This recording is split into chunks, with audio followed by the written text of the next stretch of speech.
back. Everyday life. Jake Tamarkin. Yeah. I'm horrible with names, but it put me in front of a video camera, and I'm just going to nail it every single time. Co-founder and CEO, Everyday Life. Subtitle: Life Insurance Finally Done Right. Yes. I'm actually in the market. Oh wow. For life insurance. So let's see if this guy can sell heat to Eskimos. 'Cause I'm definitely in the need. So what is Everyday Life? Yes, well, we describe ourselves as an online insurance concierge. Mm-hmm. We're focused on serving middle-income families, and what we do is we have a website. People come in less than 5 minutes, easy to follow interview. They get a personalized recommendation on a coverage plan. It's usually a combination of insurance and a savings goal. And then we're also licensed insurance agents, so we can connect them through to see their options and get their coverage placed. I'm gonna have to check it out. I will absolutely check this out. Maybe we can do some sort of demo once I've signed on the dotted line. And can have a video of what it took for me to actually go through it. So where did the idea come from? What were you doing before Everyday Life?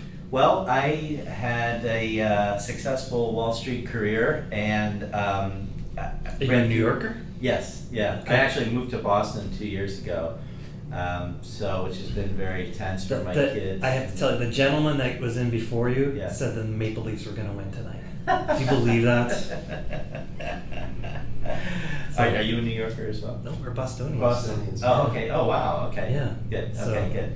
Yeah, well, it was really tense, raising kids in New York and then coming to Boston, and between the Red Sox and the Patriots and Yankees. Yankees. Yeah, it was the whole thing. Still tense.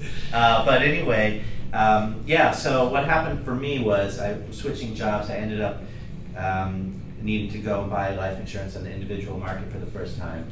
And let me guess, it was amazing, and I saw it was such a great experience that there's no room for improvement. Sarcasm. This is going to be the most comedic strip that we have. Sarcasm, I love it. Yeah, it sucks. I'm going through it now, and it's just like unbelievable. My wife's like, "Is it done yet?" And I'm like, "No, it's not done yet. It's not done yet." Well, listen. It took me 6 months. Yeah. So that's your benchmark. If you can get it done in less than 6 months, then you beat me. It's ridiculous. Like and everybody knows it's broken, and yet it's still nothing has changed. Yeah. Well, so a lot of people are working on making the underwriting process better and removing the friction out of that. So where we've decided to focus is really on the front end of helping people identify if they have a need, and then just answering the basic questions of what kind of insurance you need and how much and what's the optimal coverage plan. So we save people big money because we do the math right, and when you do the math right, you get a coverage plan that you feel confident in because you know it's the right coverage for your family, but at the same time you're not overbuying, So your story is just basically one of those where you went through a horrible experience and you said, there's got to be a better way. There's got to be a better way, and if it's this bad for me, it could be worse for others, and there's probably an opportunity here this has to be fixed. Yeah, right. I mean, I've been in financial services for 20 years. I've got an MBA, and I wanted to blow my brains out.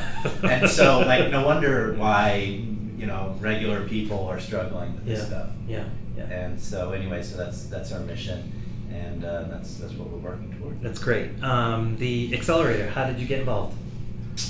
Well, initially through their InsurTech Week program in the last fall, we were selected to participate in that, which was great because we only started 8 months ago. Wow! So it was super early days. It was cocktail napkin time for us at InsurTech Week, but had an amazing week. Made lots of great connections. It was super productive, and I got to know the team here a little bit, and so it was clear to me the value that they'd be able to provide.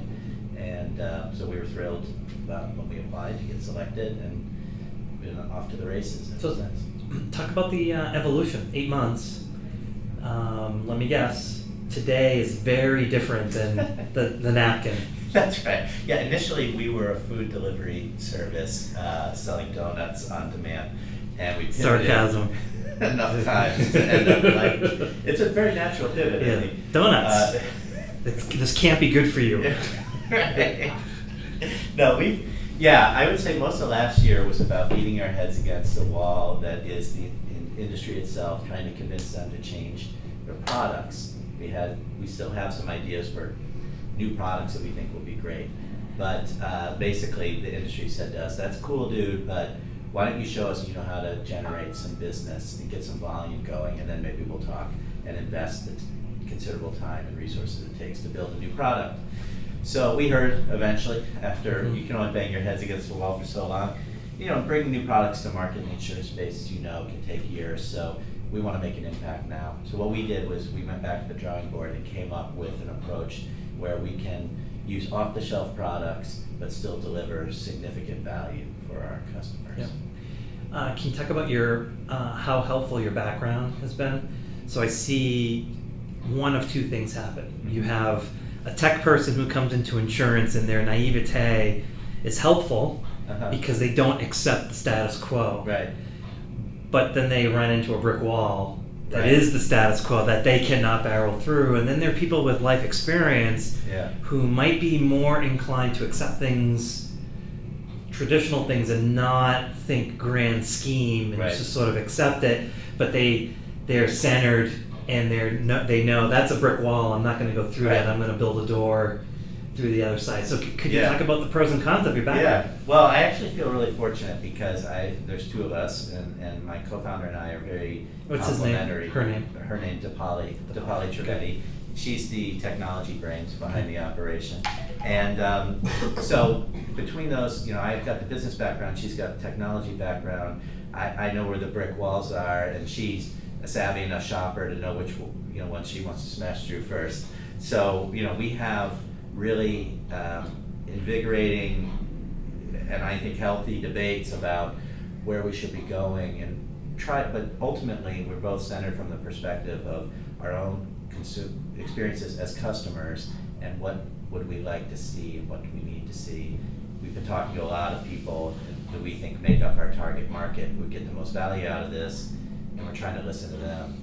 Yeah, the dynamics on our side is there's three of us, a tech guy, a lifelong insurance guy, and then a donkey. I'm the mule of this. So I'm like the big thinker, and they're the ones that are always like, you can't do that, or wow, that's an awesome idea, with the other guy saying, no, you can't do that. And so, but it's the conversation. It's the debate that actually makes it really helpful. And you're actually, I think, most of the folks that have done this interview have stressed how important it is to have that complementary person with you. Yeah, oh, definitely. The perspectives that she brings to the discussions really made me smarter, made our product that much better. Yeah, I believe it. Everyday life, I'm gonna test it out. Awesome, please do. Let's do some sort of demo and catch up later on. That would be awesome. Awesome. So everyday life. Great, thank you. Thanks, Nick.